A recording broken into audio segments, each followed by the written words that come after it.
Welcome to my penultimate episodes of James Goes to Australia.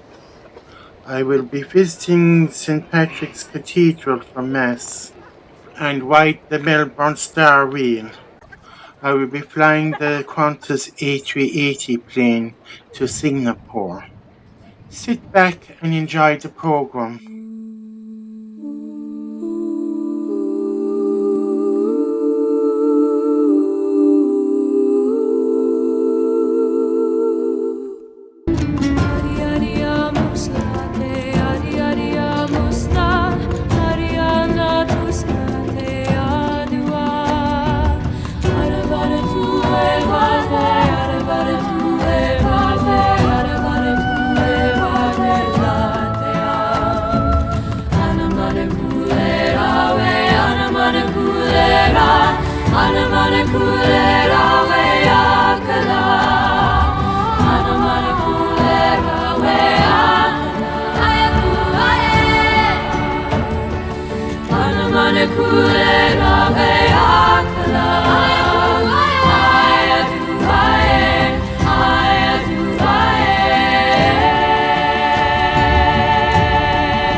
However, if there's an emergency in your cabin, please contact our crew using the intercom beside the entry door. Standing as tall as a 40-story building, the Melbourne Star will give you a truly unique view of Melbourne. Not just the view you can see from 120 metres up, but we will tell you about many of the things you can't see that make Melbourne a special world city. Things like its history and community structure. The Star takes approximately 30 minutes to complete one lap of the sky, depending on weather conditions. It moves at just under 1 kilometre an hour, and that gentle, unhurried pace is all part of the experience. Now we'd like you to take out your map if you have one, and open it up. Note that the map is not to scale. It's to help you get your bearings and locate some of Melbourne's landmarks in relation to one another. You'll see that the map has 4 points of the compass clearly marked. If you look up at the roof of this cabin, you'll also see those points marked. Orienting the map is as easy as lining the points of the map up with the points on the ceiling. The Melbourne Star is shown in the centre of the map.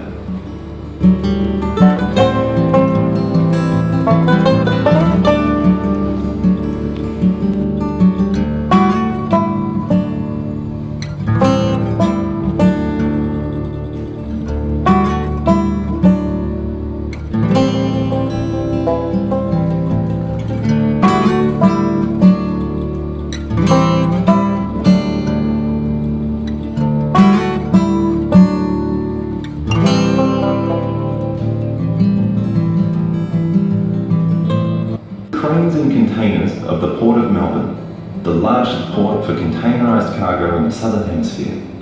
There are plans afoot to move the port facility to either Hastings in the southeast or, possibly, to somewhere near the Avalon Airport in the southwest.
To the west, under the Bolte Bridge, you'll see the mouth of the Yarra River, which is where the original city of Melbourne was established 100 living there under canvas.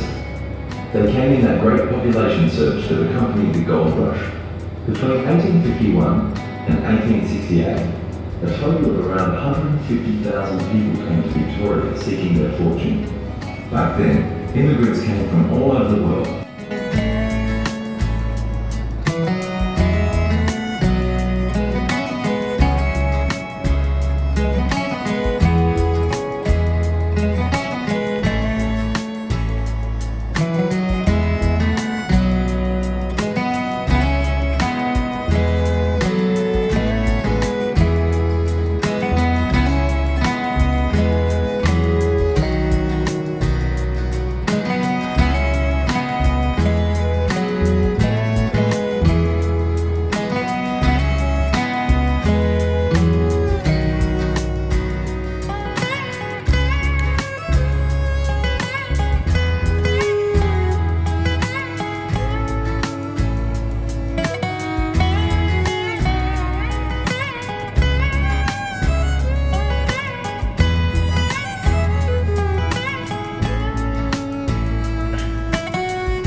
At this point in the flight, it's time to turn your attention to the north. If you trace your eye along the CityLink freeway below us, you can get a good view of the gateway to the city, the enormous sculptural yellow pole that marks the entrance to the city proper. Many of the towns north and northwest of Melbourne were kick-started by the wealth that was discovered in that region. Many of them boast impressive boom-style Victorian architecture, and today are full of cafes, restaurants and galleries. Perfect for a day trip. Responsible for a public holiday. Attendances at all of the major spring racing events are enormous. It's quite common for 3 or 4 of the major races to attract more than 100,000 punters and partygoers to each event.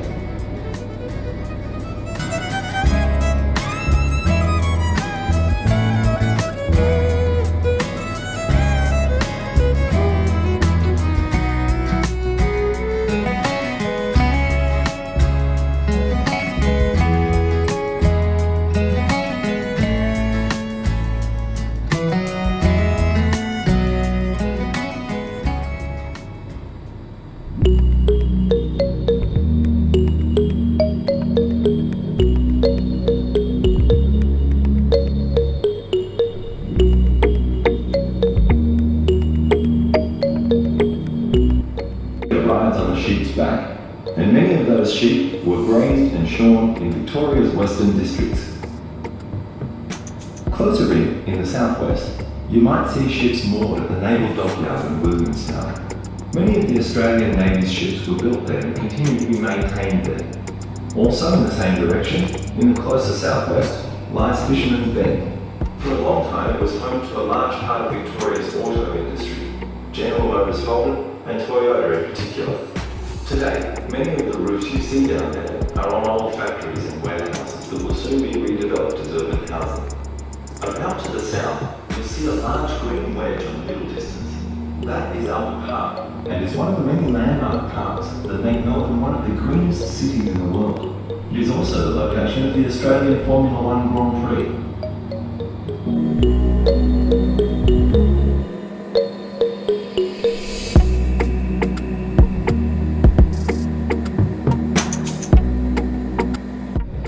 It is where many of Australia's famous Australian rules football games are played, and it's the largest indoor sporting arena in Australia with a retractable roof. Melbourne is internationally famous for obsession. New buildings seem to spring up every week. Melbourne is the fastest growing city in Australia, and Australia's most popular tourist destination. One of the most popular starting points for visitors is the Queen Victoria Market, a little to the left of the CBD.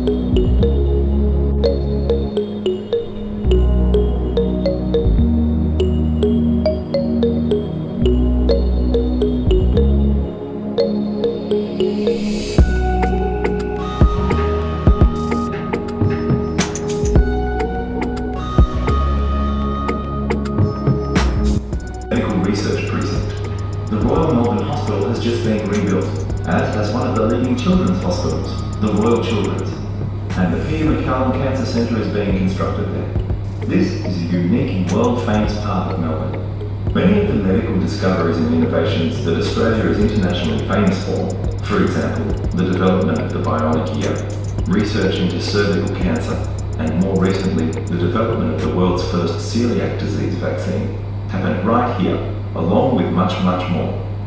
If anything, the contribution of this sector to Australia's reputation is still growing. It's an aspect of the city that not many Melburnians appreciate and should take great pride in. Now is a good time to have a quick look around you at the structure of the Star.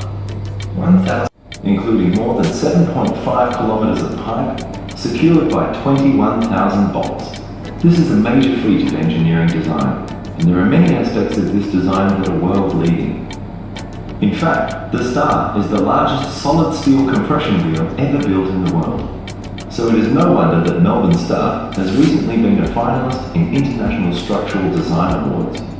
Many Melburnians wondered why the building of the Star took so long. From here, you can see why.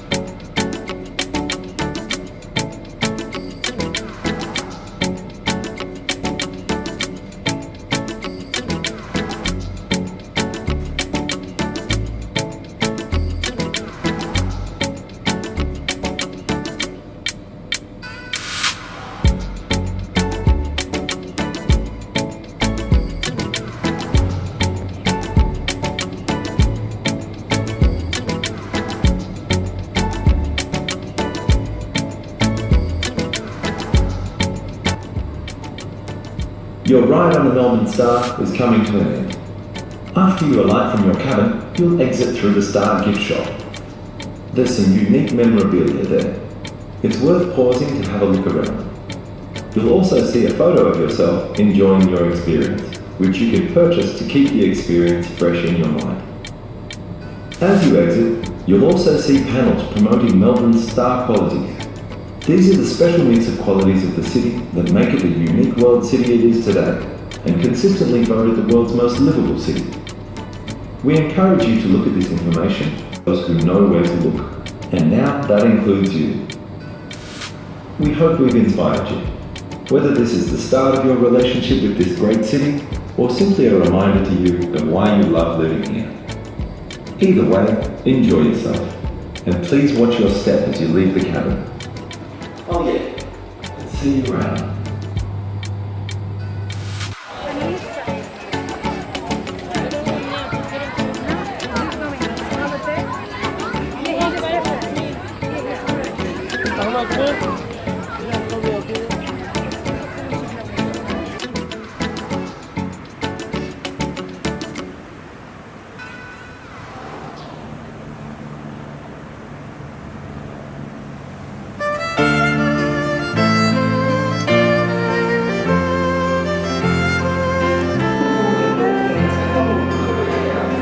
Sweetheart, I'm bidding you fond farewell.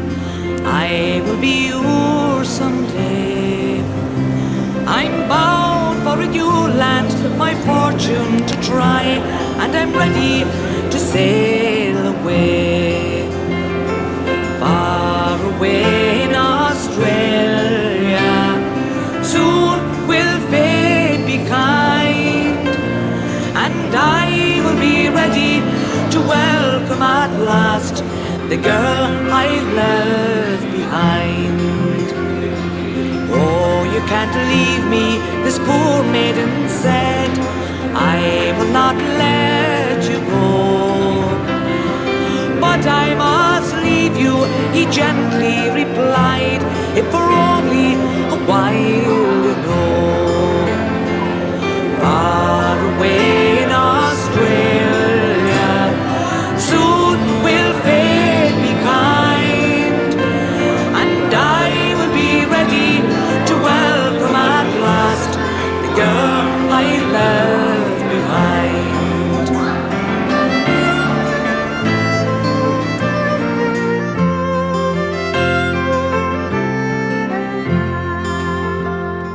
Now in success or in failure, I will always be true and proud each day in a land far away. I'll be building a home for you. Daily she waits at the We have one episode left in the series. My final episode will be on Singapore, which is on my homebound stopover. I will be exploring the East Coast beaches, doing a little bit of shopping in the city centre malls, riding the cable cars over Sentosa Island and the nearby mainland, and a small bit of plane spotting. Bye, thanks for watching.